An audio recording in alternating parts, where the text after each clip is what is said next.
He changed his golem body to resemble the players and approached the group, posing as one of them. After some questioning about what part of the server he came from, the group allowed the new player to join their hunt for the blood golem, but he failed to win over everyone's trust.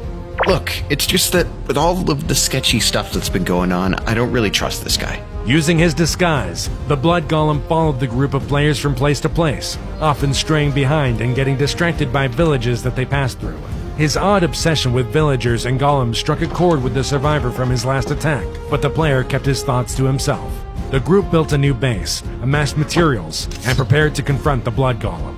Throughout his time with the group of players, he hadn't witnessed them mistreating any villagers or golems, so he was readying himself to lead them in pursuit of new victims. But on his last day with them, the players became more violent, like the players he'd learned to despise. He'd been hoping that his first attack would have been enough for them to correct their behavior, but when he found a player killing an iron golem to gain a few ingots, he knew that they were a lost cause.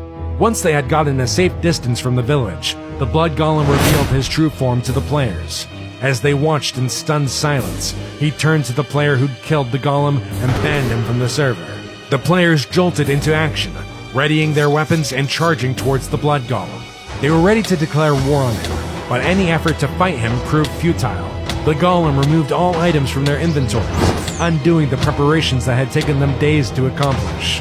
Without their swords and axes, the players stood no chance against him. The torches around their base turned to redstone, casting an ominous glow over the doomed group of players. Without wasting another second, the blood golem summoned a hollow cube of bedrock in the air above the base and teleported each of the players inside it. The moon rose with a blood-red hue, casting an eerie light across the world and the many players the blood golem would capture. The survivor of the blood golem's first attack opened his eyes to see yet another player teleport into the cube.